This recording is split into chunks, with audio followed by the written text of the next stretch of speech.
Alright, what's up, folks? Sunday, April 16, 2017. Rich Van Tassel with you. Giving you the recap of last night's game. The Jazz came away with the 2-point victory. It actually was an exciting game from seeing the highlights. I didn't watch it. I probably should have, considering I couldn't fall asleep last night, but whatever. What the fuck really matters anymore? The Jazz, obviously, big story in this game. Rudy Gobert hurt 13 seconds in. I believe it was a hyperextended knee. You usually don't come back from a hyperextended knee. It looks like Joe Johnson hit the game winner last night.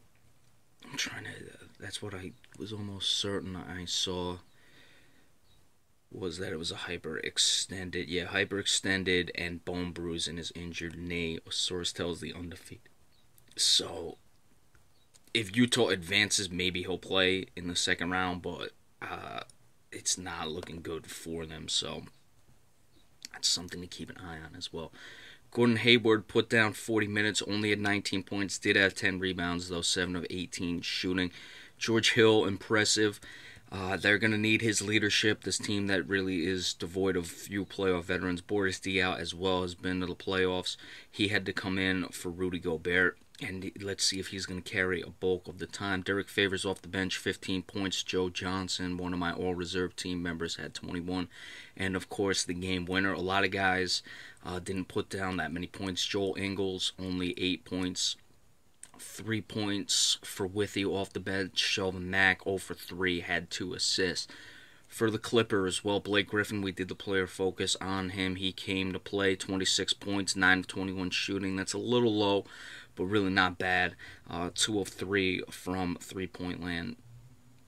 Also had 7 rebounds and 3 assists. DeAndre Jordan, 15 rebounds, 3 block shots. He was getting the job done inside. Chris Paul, 25 points, 11 assists. So he must have had a big second half, because what little I did watch, he only had 3 shots going towards the end of halftime. So he must have been shooting a lot in the second half and stepped up his game. You know, it's as we said, it's now or never for the Los Angeles Clippers. And Chris Paul, as well as Blake Griffin, I think Blake Griffin is the guy who can do more of the damage than Chris Paul.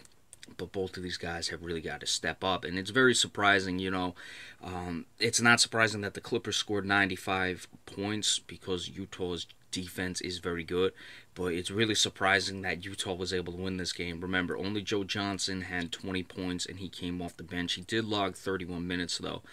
But without Gobert, that also really should have allowed the Clippers to score more points, but for the most part they did. I mean, the heavy guns really did get the job done for the Clippers, except for J.J. Redick, but he only took 6 shots where he was 3 of 6.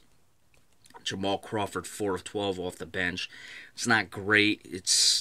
No, that actually is pretty bad. It's 0 of 4 from the three-point line.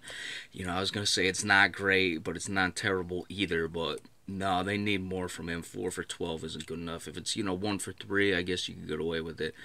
4 of 12, not going to get the job done. But, outside of Blake Griffin's 26 and Chris Paul's 25, the only other guy in double figures was DeAndre Jordan, who had 10 points. So, the Clippers, J.J. Redick, they got to get him more shots. Paul Pierce only had 3 minutes. I mean, I don't know why. If Paul Pierce is still playing, then he should be in the game trying to get up shots. If not, he should have just retired. Brandon Bass is a guy who can make shots, didn't come in the game. Wesley Johnson didn't play in the game. Allen Anderson.